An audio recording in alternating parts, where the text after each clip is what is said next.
All right, we'll call to order the work session for the Technical Advisory Committee for November 13th. We have one item on the agenda, 175 Fleet Street for site plan review. Let's share this.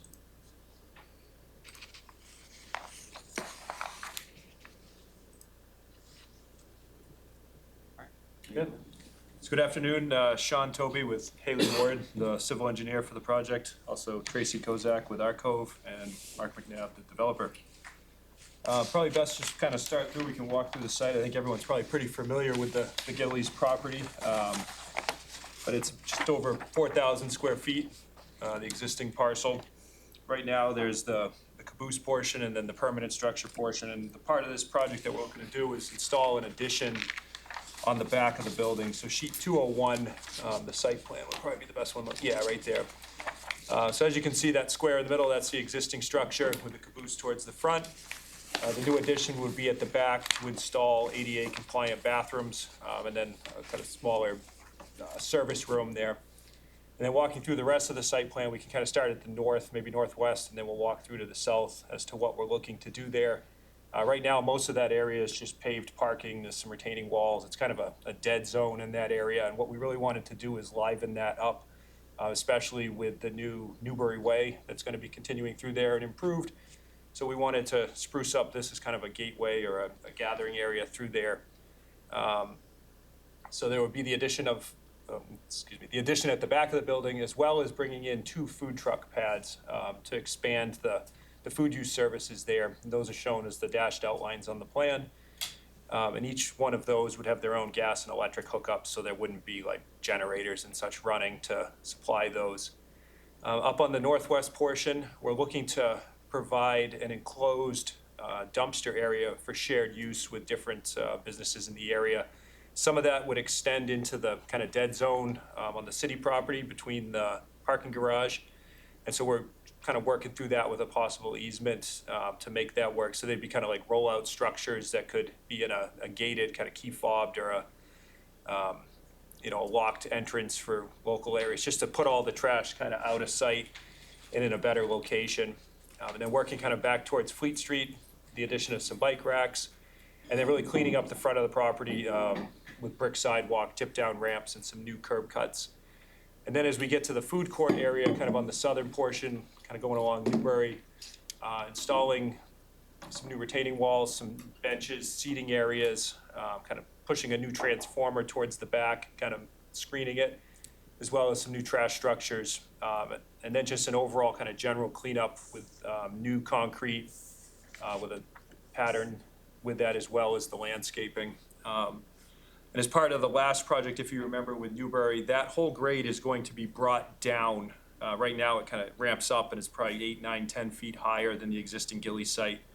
But with the new grades and that Newbury Way being cut down, this whole area is much more level. There's a few stairs as you get to the eastern portion, but it's really going to create a nice kind of gateway corridor to that Newbury Way. On that line, we're actually changing the grades to feather right into and die into the Gillies structure, so that our grades all work between Gillies all the way through Newbury Way, all the way to JJ Newbury. And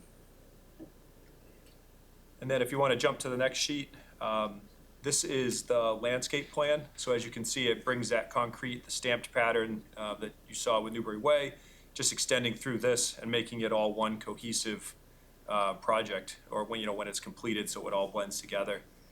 There would also be some catenary lights, as you can see the yellow circles there with the blue cables, just to continue that same kind of branding and pattern, as well as a new arch structure on the Fleet Street side. And if you want to keep continuing, do you want to talk building? Sure. As Sean said, the bathrooms addition is behind Gillies between the kitchen and the High Hanover garage. There are 2 single-user, fully accessible, handicap-accessible bathrooms and a small custodial closet. The back of house kitchen access door is moved slightly to the south with a few steps, not unlike it is now. Though we've are showing what's labeled as a food court, and the idea is folks who grab and go with their food from either the existing Gillies or the two food trucks would order in that common area between the food trucks, and then there would be a variety of small little bistro tables and park-type benches in surrounding that area for them to sit and enjoy their refreshments under the catenary lighting and with the new pavement and some plantings.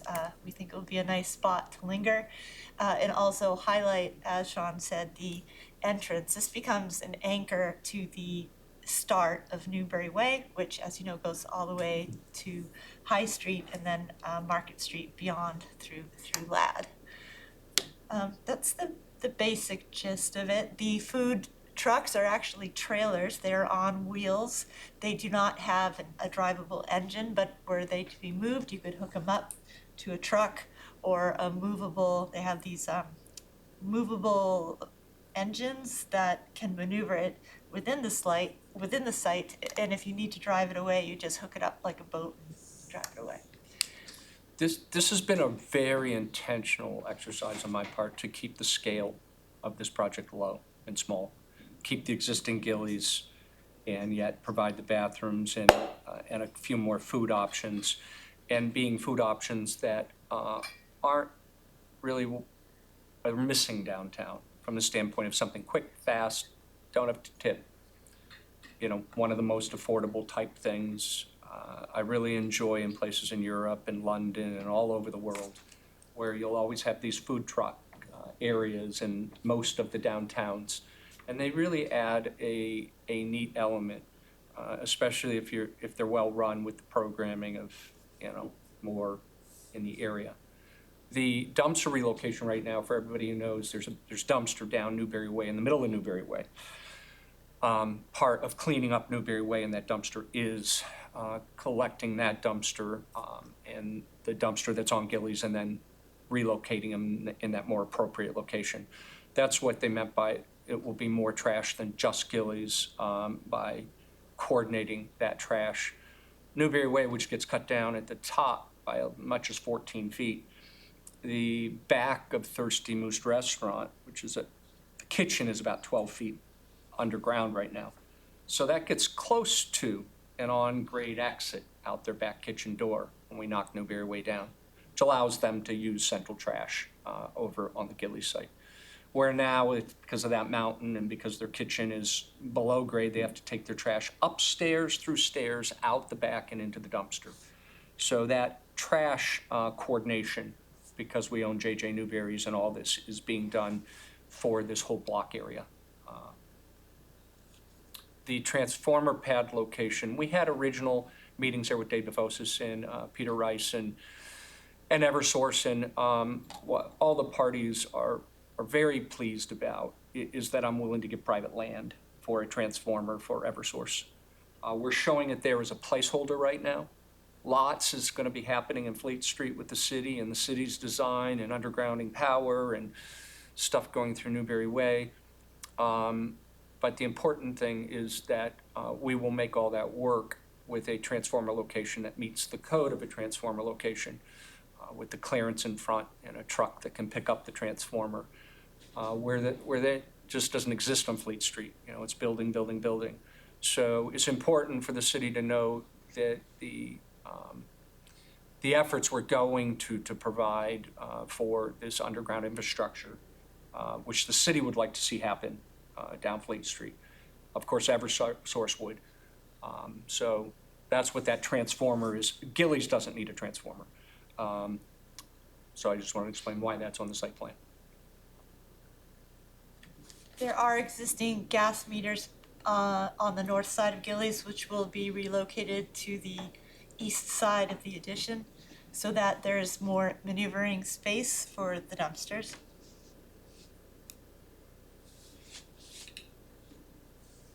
We would be proposing this as really two phases from a standpoint that we'll create all the grades, we'll put a binder course of paving down, and would create the bathrooms and everything you see there, dumpster and all that. it wouldn't make any sense to do the final concrete pour and the elaborate epoxy inlays for the landscaping until it's coordinated all with Newberry Way.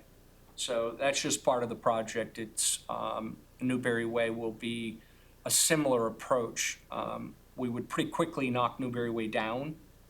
As part of this project, we would be looking to pull a building permit to knock Newberry Way down to the elevation, put a binder coat, and then that allows us to build the new building in the parking lot at One Congress, to renovate J.J. Newberry, to allow Gillies to move forward now. And then as we close out that construction, all of Newberry Way on the final coat and the epoxy inlays would all be done as one time, many years from now. The city would like that as well, because the city's going to be really disrupting Fleet Street and sidewalks and the interface to us. So wouldn't make any sense for us to do those finishing hardscapes other than binding coat of asphalt at this time, because that's all going to get ripped up in various subterranean utilities. It's going to happen. There's a gas line that goes all the way through Newberry Way.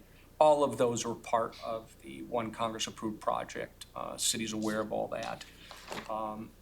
But that's all going to need to get in. So with a binder coat, it allows us to excavate, put under, put a binder on the trench, and just let all those utility work happen over years. We do need to next go to HDC, of course, for approval of the addition.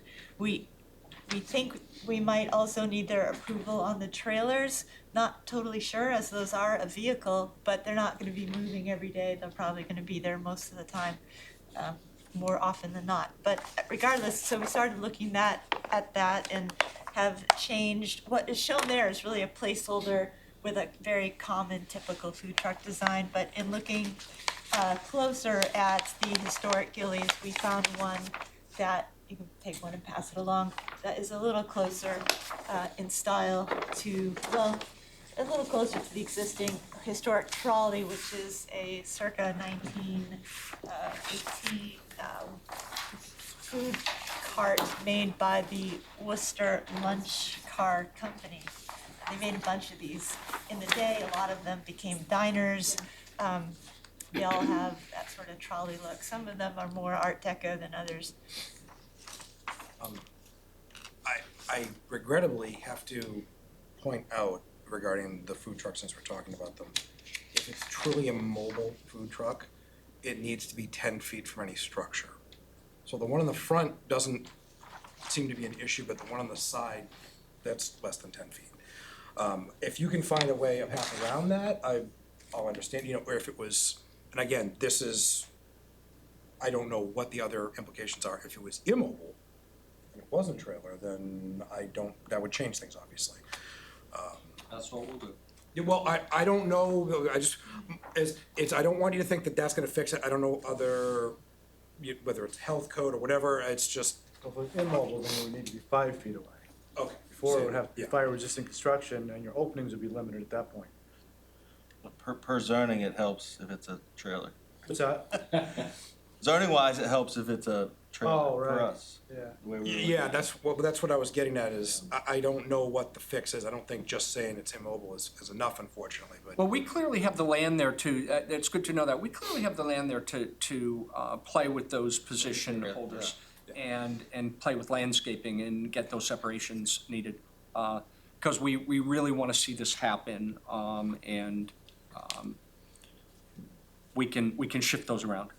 Yeah, again, I'm sorry to bring the bearer of bad news, but since you guys are talking about this That's bad beautiful, news. beautiful thing, and I gotta, It happens, You know, that's why it's- we're here. that's- Well, that's- Yeah, exactly that's what right, it is. we don't know, Chad, that's, I'd rather know now, Work session too. yeah, we can modify that. Could I, from the health department, and I need to leave in a few minutes for another meeting, but I want to also mention some things that are concerning.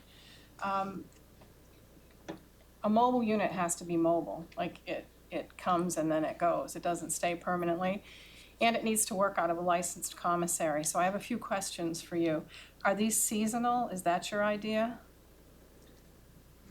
We don't know yet, I would say they would not be. So what you're really talking about is a permanent structure from food service permitting. And we would need to look at things like, food trucks are built for occasional use. They're not built for standing there operating every day for an entire year, every season. That's a permanent structure with permanent equipment built in that capacity. So this is a little different than what I expected. When I saw the renderings that came through, it looked like more like it was a building, but I thought I saw the top of wheel wells, and now Mark has just given us a diagram that shows that these actually aren't trucks themselves. So I have some real concerns. We can't license it as a mobile if it doesn't move. Yeah, we don't plan to move it. So you know, if it means that we end up having these boutique-y little permanent structure and the setbacks, I'm fine with that, because I like that scale, and I want the bathrooms, and I want that environment. So I'm happy to make them permanent structures in the retro look like that. We want them to be like this, they don't have to have wheels, and they don't have to, because we don't plan to move them. Yeah, okay. And quite frankly, I would see if the demand is there, they would be open all season. People like that kind of thing. So, we just didn't, I guess we used the word food truck to highlight the scale Yep. and the type of experience we're looking for. We're not looking for anything that you come into, you sit down and dine.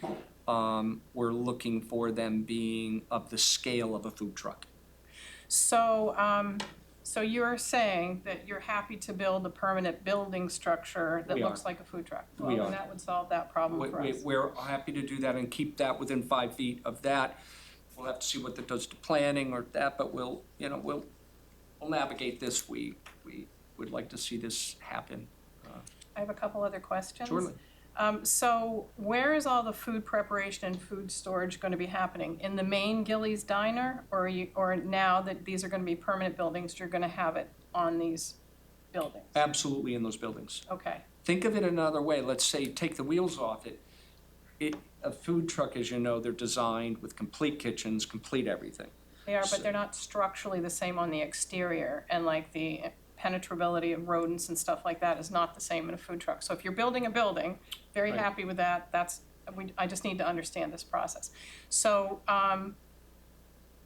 being a permanent building, you could do that there. If it were a food truck, you would not be able to leave the food on there overnight and Got it. that sort of thing. Yeah, thank you for that. We'll comply to these small structures where they'll serve food through windows will be built to the health standards, and we recognize we have a whole nother process to be able to get that approved. Yeah, it's building codes and fire code standards, and then we'll just license it when you have the equipment in place.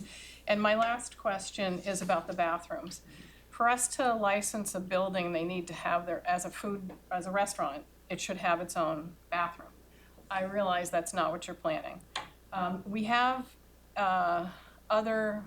when the mall was open, and if we were licensing the mall, you can have a shared bathroom in a place like a mall. You can have a shared bathroom in a place like Water Country. But you just have to make provisions that it's always available. So if you were staffing these with one person and they had to go to the bathroom, you actually have to figure out how are you gonna cover that for food protection? Are you gonna close it so the staff person goes? Or are you gonna have 2 people working at all times? You just need to have a system like that if we're gonna approve shared bathrooms. Sure, great. And I just wanted to also make sure you knew that right now Gillies has no bathrooms, so it actually, It has an employee bathroom. right, but it has none for patrons, so. For the health department, we don't care about the patrons. Yeah, we do though, we want to provide that addition to the Gillies existing. That's important to us. So, jumping off of wastewater, you said that the Gillies Kitchen is not going to be the one preparing all of this food, so typically. Absolutely not. With the food trucks, it would usually happen in a kitchen that's approved, has a grease trap, and then reheated in the food trucks. How is grease gonna be handled in these? I know that in this existing plan, they don't have water and sewer hookups. If they're permanent structures, they might. I don't know if that's a requirement, I'll assume that it is. But how's waste? Well, you know, I think it handle makes that? sense what we're looking to do here with Gillies and with the two, let's just, you know, permanent structures of the scale of a food truck. I think it makes sense to go ahead and sink a 1,500 gallon grease interceptor. And, Okay. and I think that that's a good improvement for the site. Okay, and that would that be all three of them? You know, we propose that. I know that's normally not what you would do, but I think in the scale of One this, site, it you know, may be acceptable. one site, it's, you know, I would request if you need to, you know, modify that and allow it, that all three would use that 1,500 gallon because of the size of this. We'd probably have to have it under Gillies, because it's, you know, the existing, you know, business Well, I think I'd there, put it in the but- front there, right in front of Gillies, you know. Oh, I mean, like under their license or Oh, right, whatnot. gotcha. We do typically license them to one entity Mhm. for all of our FOG programs. So one entity will need to be in charge of it with, you know, signed rights for the others to use. I think our plan is there'll actually be one owner. There won't be separate anybody. Okay. So that we can control all of that, the bathrooms, the janitor room, and all three food. So we never planned to have like XYZ food truck come in. We actually planned to capitalize this and sponsor it and launch it and make it that, you know. If Yeah, I as may long as there's say- one entity, sorry to cut you off. If I may say, Mark, you could, if you wanted to, just have various licensed food trucks come in and park there for a period of time and go, as long as they're independently licensed, and we have about 8 in the city. So that is an option if it's something that you wanted to do. It is really important that you keep that one ownership, because if you do break it up, that probably will change things regarding the bathrooms down the line and other things. Yeah, thank you. Yeah, we clearly, the 1.2 acres I own here between Gillies, JJ Newberry, One Congress, it's all gonna remain under common ownership.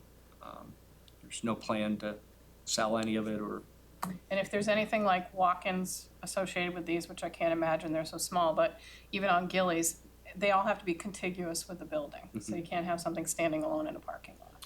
yeah, that we don't want. You know, we really like the scale of the self-contained permanent structure. Than to add all that stuff and make it grow into another restaurant. Okay, thank you very much. Okay, quickly, over in Durham, the food court, mobile food court, they have that's seasonal. Is that seasonal? You're familiar with that operation? No. It's a plaza there, and they have usually, 4 or 5 food trucks there, It's seasonal. and, I'm not sure. The Well, fire code would say on 89 days isn't permanent on the fire code. So Yeah, you could have it. 180 for the building code, but either Sure, way, but sure. yeah, you would be able to have it on fire code wise, if it's in the spot for 89 days, it's not permanent. Okay. But What's it, it's I don't know I can't speak for So, other codes. Mark so. just said he's building permanent buildings to build. So, That's even better. You just But suggest- see, I gotta navigate you, and you. You're saying, And sometimes it's a, he could put in, you did suggest finally that he could actually go back to the food truck model.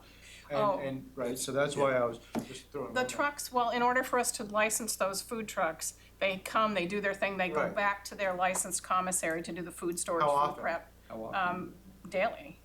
The trucks leave daily? Or They're, the food leaves when we daily? license them, and they have to go back to their commissary they're licensed out of for potable water, for water discharge, for food storage, all of that. So I like what Mark said, and I'm gonna excuse myself because I have to go to a meeting, but, I just mentioned that, Shanti, because our currently annually licensed trucks, Mark could have them come in on a daily basis because they're licensed year-round and they go back to their commissaries. That's the key.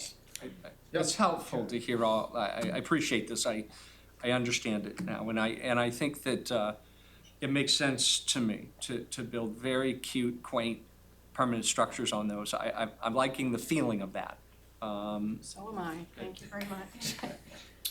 You'll get exactly what you need for storage and layout too, so. Yeah, because the food options here of Gillies and the 2 food trucks, we never intended it to be like,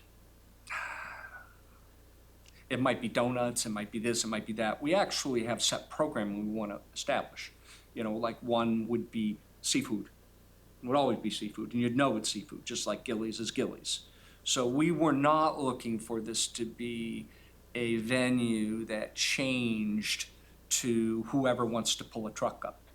So for us, the infrastructure and building the pads and a grease interceptor and gas and trash and bathrooms, we're 50% of the way there, regardless if it's a food truck or permanent structure, so it might as well just be a permanent structure. Yeah, and then zoning comes in, right? Well, yeah, I'll just ask you to do like a zoning table with whatever you end up with. I got two more. One is with all the construction proposed for Fleet Street, depending on when that happens versus your guys' work, I'd probably advise not doing the sidewalk improvements because we would rip it out when we do our work. Absolutely agree. So depending on when our work happens on Fleet, Thank you for that. We would request, through this process, that for the sidewalks and for the, for all the hard surfaces in there, that asphalt, be allowed until permanent, anything happens. We can leave the brick sidewalk on Fleet alone, but, if anything had to change, I agree, you're gonna rip it up, we're gonna rip it up. I'd hate for us to build it, looking nice and everything, and then your work to happen, and you have to get all your vehicles across it, so. We can coordinate the sidewalk in front. And then the other item was the dumpsters. So how large are those and how movable? A little worried about a truck or something getting in to move them, any sort of. We're going with the 4-yard and 2-yard on wheels. We don't produce the quantity of trash in the Gillies site or the quantity in the thing that we found from 60 Penhollow Street. We process trash for Toscana, Napolitana, Hearth, which is now B. Buckley's, that whole area. And it's worked just fine with the, I think they're 4-yard, or maybe they're 2-yard. And they're moved out on electric carts for the truck to pick them up.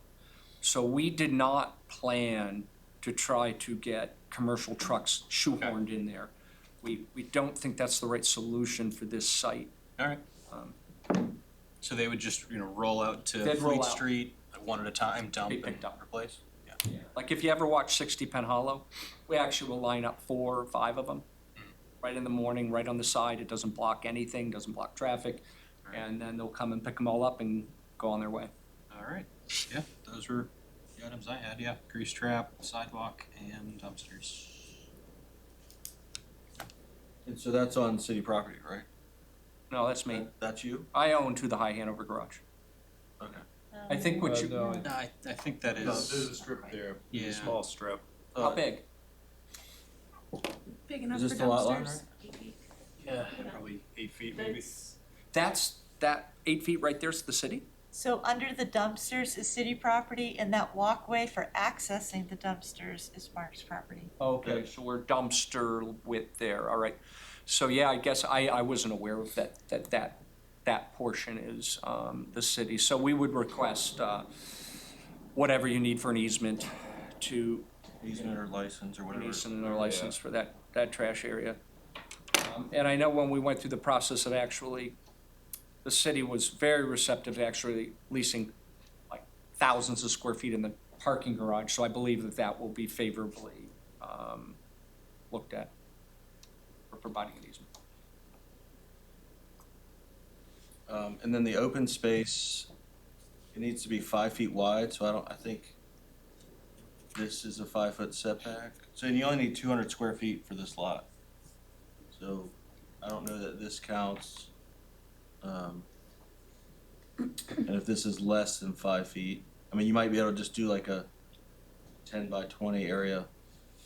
Just per our definition of open space calculation, when you do the zoning. Must be 5 feet wide. And it has to be on the property. Yep. Okay, we'll run the calculations to make sure we have enough seating area outside that we'll figure out how to get it, or we will request whatever we need to request for that.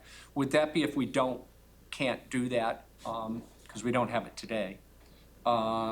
Is that a variance, or is that in the purview? It would be a variance, but I think you could easily, it's only 200 square feet, so I think you could, it doesn't have to be contiguous, but, We can provide it. yeah. Yeah, I'm leaning towards providing it. Right now, everything's hardened there. Right. So, I'm curious, so with a food truck, is there a difference in appliance or, working space versus a standalone permanent structure? So it's all the same, so it wouldn't really matter. So the fact that he converts it from food truck to permanent, everything will still work with the floor plan they proposed. I haven't seen a You floor haven't seen it, plan, okay, yeah. but normally his floor But plans typically, are, a food truck floor plan works. Yeah. So that could be Yeah. same as a permanent structure. yeah, he has to have, we have to know what they're making and we have to look at the flow and the equipment required. Sure. So seafood, everybody has the same set number of sinks that you put in regular food service establishment versus a truck. Sometimes trucks don't need 3 bays because they're going back to a commissary, most of them still have them. They're gonna need a 3-bay in each of these units, because they're gonna have to do the dishes there, but, yeah, so it can be fairly minimal, Yeah, because we depending don't on have what they're people, gonna do in it. yeah, because we don't have the people coming in it. We won't do a permanent structure where you come Sure, in. of course not. These are gonna be windows. We 36 inches Yeah. for workspace for your people. Yeah. So we would provide all of that, the 3-bay sink and all that here into the grease trap. But once you get rid of the people component coming in, then they, It's not like a drive. the footprints seem to be the same. Thought it was dark.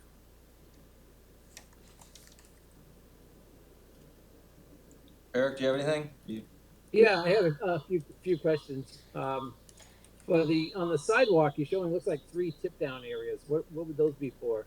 Why not just have it, one grade on the sidewalk?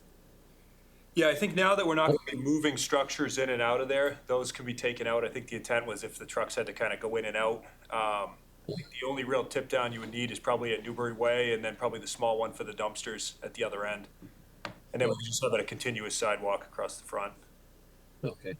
And could you say once again, how would you get the dumpsters out there when the truck comes to pick them up? You just go in one at a time? You wouldn't have them out lined up on the sidewalk, because it looks like they would block the sidewalk if you had how many you got there, 8? Well, there wouldn't be 8 ever at one time. They would be left outside the gate. The gate is whatever, 8 feet back, 10 feet back from the sidewalk.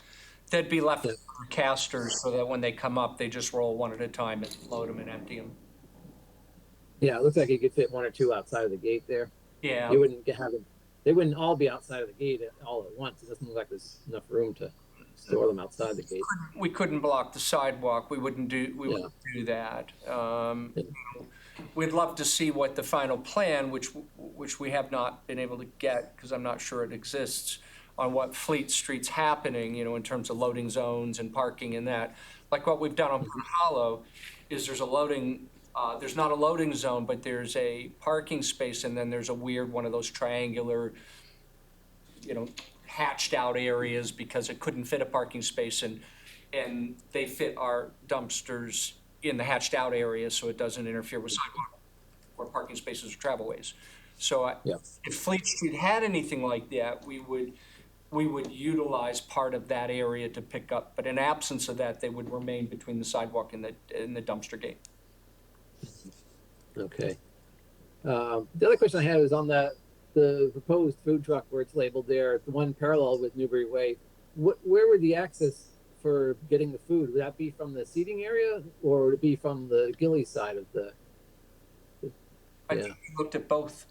And on this plan, it's from the short end facing Fleet Street. So this side? Nope. Oh, okay. Short end. That Right one there, right there. at the end. Oh, Fleet Street.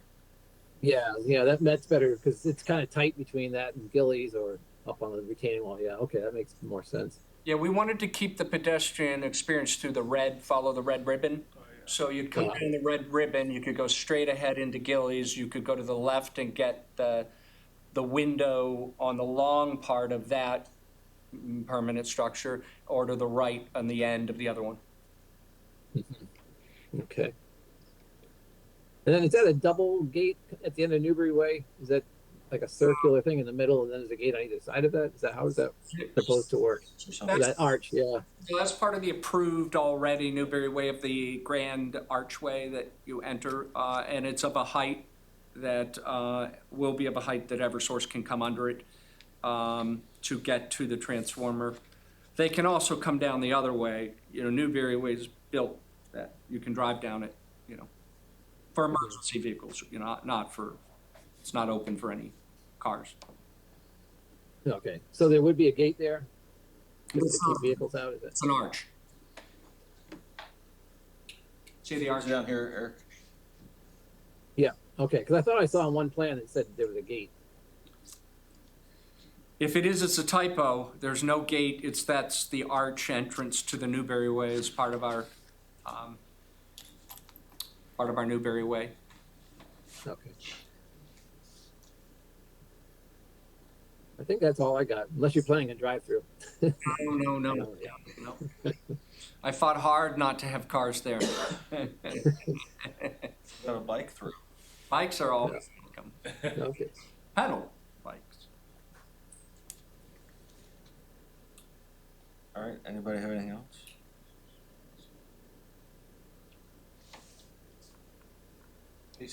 Basic code review at this point, you know. All right, do you have any questions or? No, I think we'll modify it to come with quaint, small structures that meet the setback from the building and put the 1,500-gallon grease trap and make more of that sidewalk up at the elevation. We don't need all that tip down, and then come back for that if you want to see that again, which I assume, is this a work session? This is a work session. It's just a work session. So we'll come back, public hearing with those changes. That works for everybody here. All right.